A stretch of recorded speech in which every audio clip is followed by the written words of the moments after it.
Support for TPR comes from UT San Antonio, offering degree programs and research focused on workforce development, student success, and health innovation across Texas. UTSA.edu. UT San Antonio, the University of Ambition. Welcome to Fronteras, a program that explores issues at the border and beyond through the lens of arts, culture, and history. I'm Norma Martinez with Texas Public Radio in San Antonio.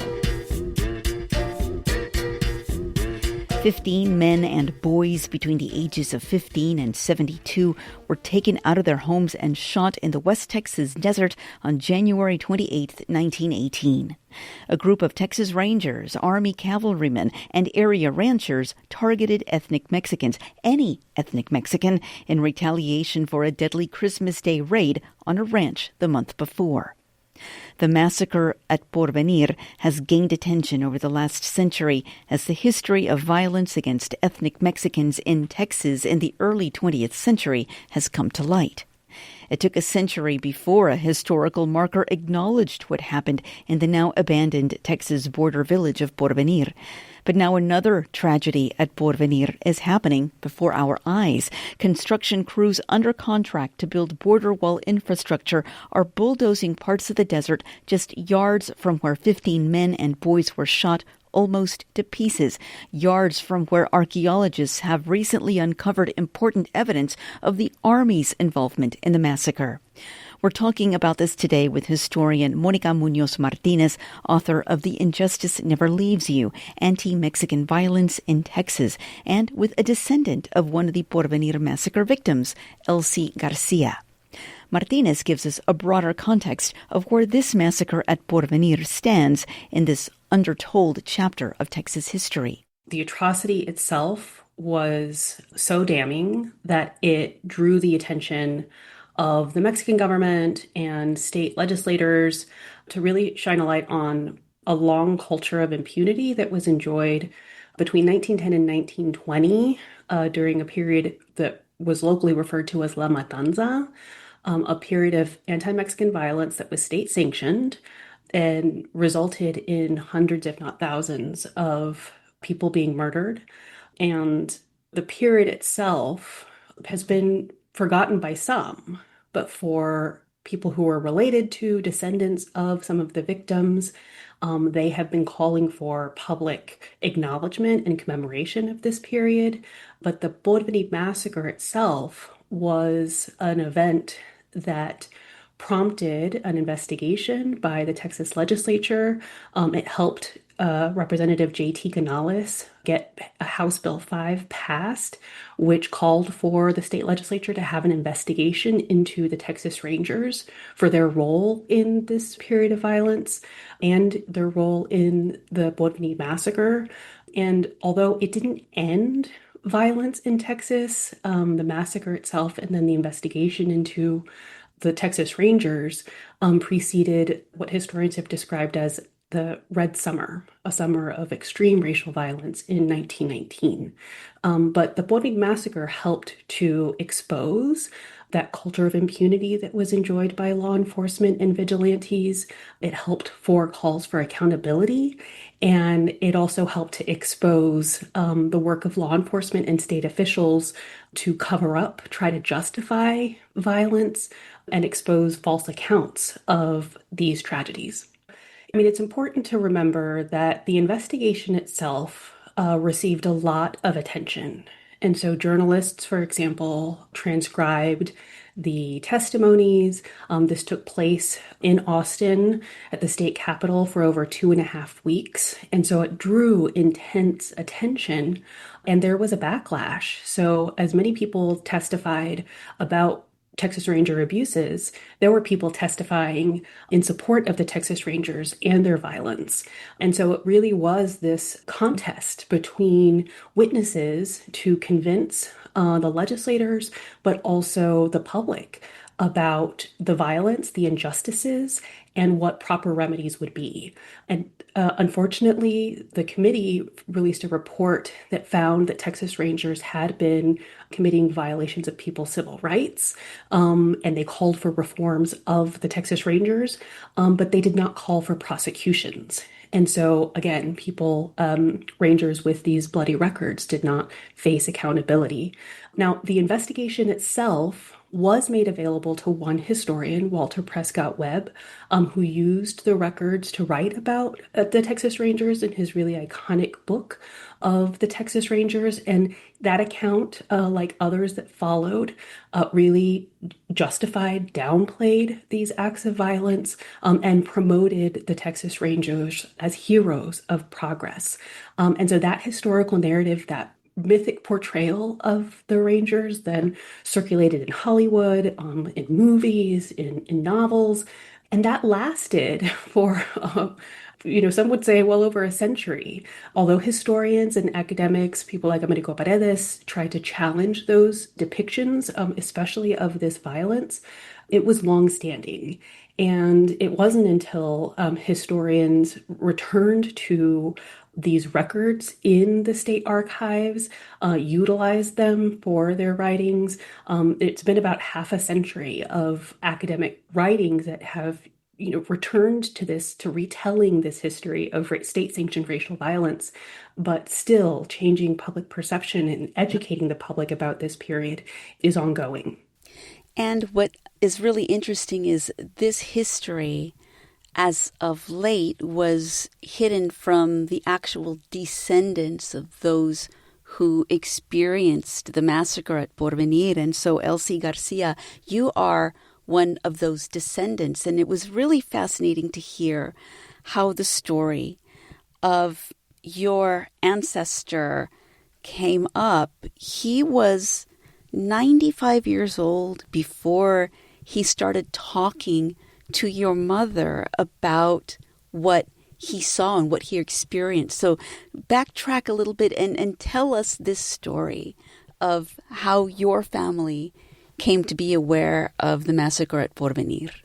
My grandfather was around 95, 96 when he started opening up about the Porvenir massacre. It began with my mom at a very, very young age wanting to know her family history. I remember her always asking questions about her father. Her mother one day told her it was very difficult for Grandpa to talk about his family. So that's how they left things. As she got older, she was excited to build her family tree. It was like a big thing in the early 90s. The internet was coming out and people were able to research their family history. Then she came across a book called Pancho Villa Days at Bulldozed by Josie Means.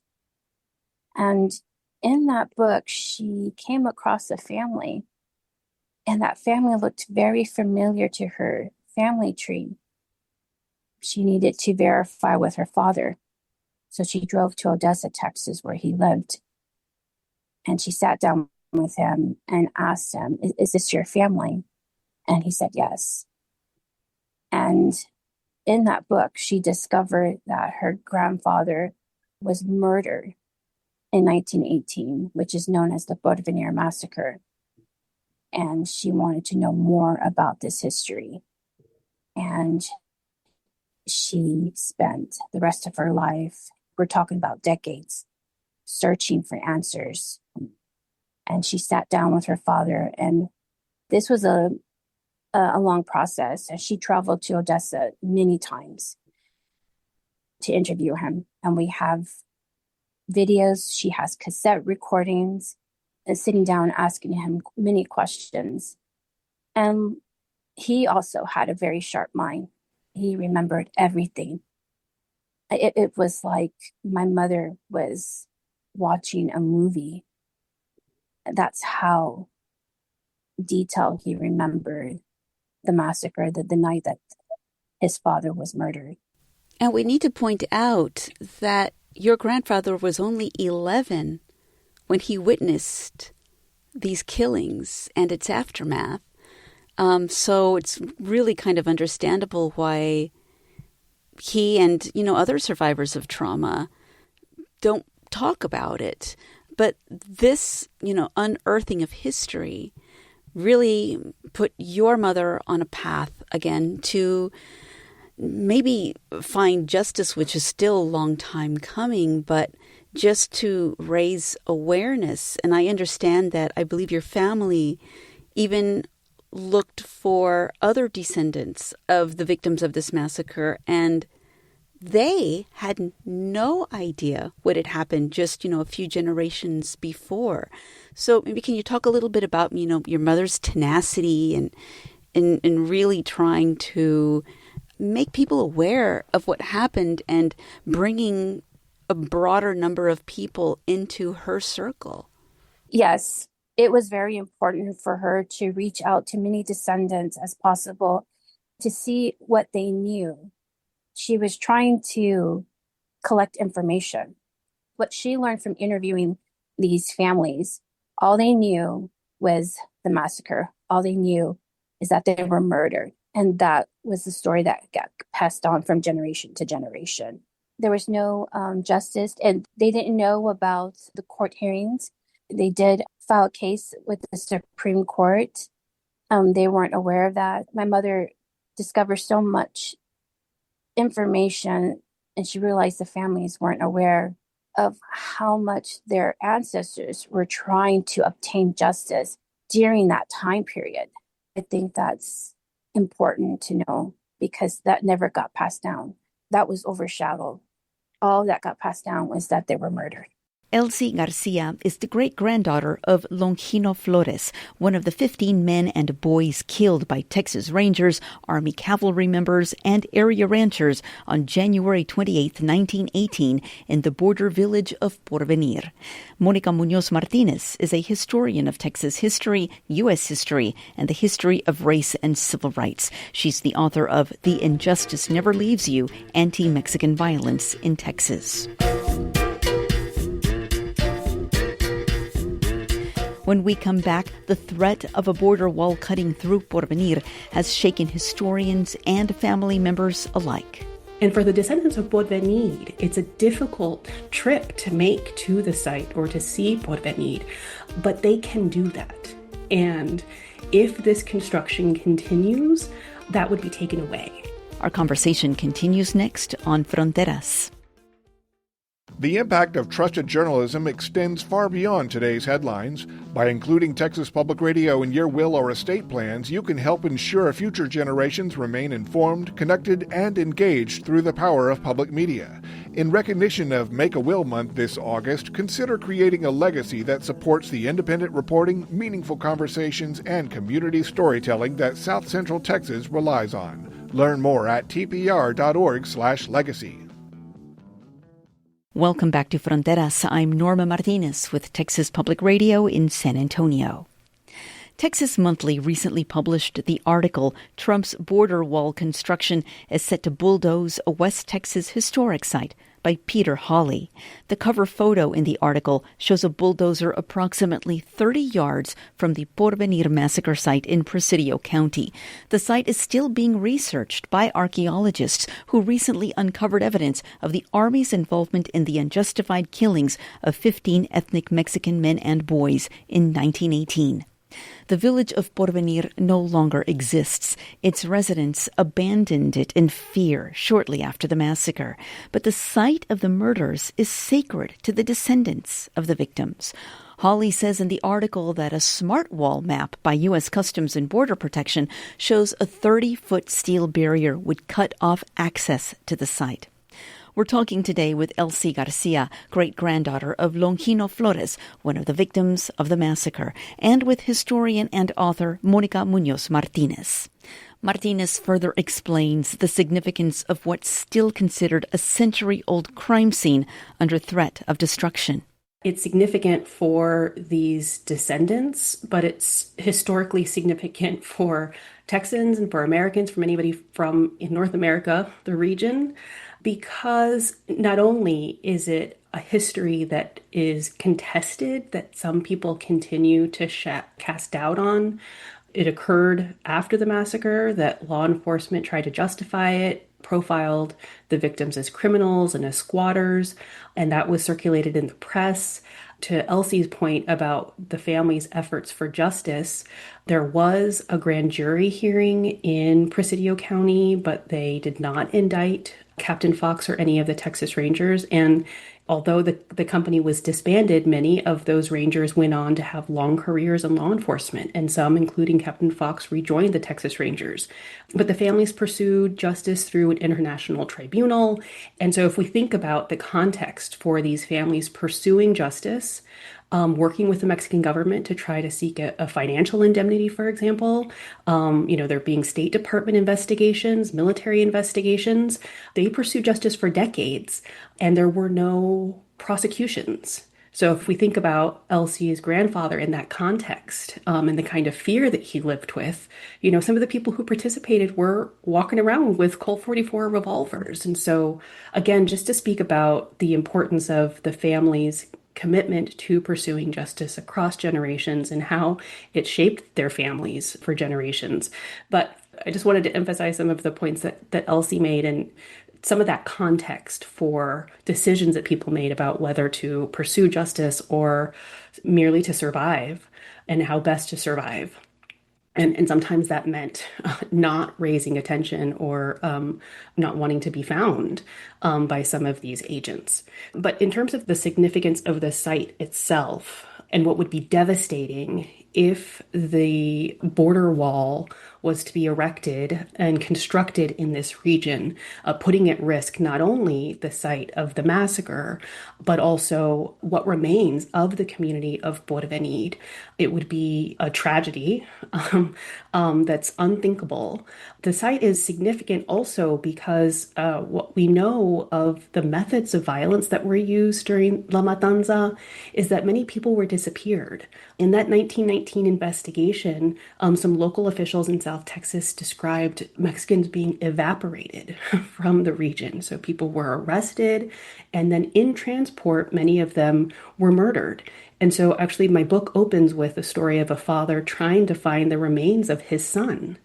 And so there are hundreds of families, if not thousands, that were impacted by violence, and many of them never were able to recover the remains, to have a proper burial. And it's important for families in terms of healing because healing and repair is such a long process. It spans generations. And for the descendants of Porvenir, it's a difficult trip to make to the site or to see Porvenir, but they can do that. And if this construction continues, that would be taken away. And so again, healing and repair is ongoing. There's been more of a local embrace of the history of Porvenir and telling the story of the massacre to local residents, to children, to the next generation, learning lessons of the past and destroying the sites also would interrupt further historical knowledge. History is not a static set of facts. Knowledge evolves, more records are found, new evidence emerges, and if the site itself is destroyed, it would stop, it would halt that, but it would also have this devastating impact of keeping descendants from the ability to travel to the site, to commemorate, to mourn, to grieve, and try to heal. Elsie, can you describe that site to us, being there with your family, and just describe what you heard and what you felt when you were there? First of all, I understand it's a very kind of significant rock outcrop that's there, and that's where your ancestor and all the other Porvenir massacre victims, who were men and boys, were shot. Can you describe what you felt, what you saw, what you heard there when you were there with your family? I've been to Porvenir several times, but the first time I went with my grandfather, Juan Bonilla Flores, and my mother and my father, Evaristo Benito Alvarado. The picture I sent you of my grandfather, that was his first time returning back to Porvenir. And you can see that he's smiling. And we realize that Porvenir is a place that brings joy and hurt to my grandfather. And I think in that picture, for the first time in many years, he felt seen. He felt seen. And I think the last time he felt that was when his father was alive. Did you have any sense that he was nervous when he went back? Because, you hear this from, veterans who go back to areas where they fought battles that left them mentally scarred, physically scarred. Did you feel that maybe your grandfather might have had that same reaction, that same hesitancy, but yet determination to go?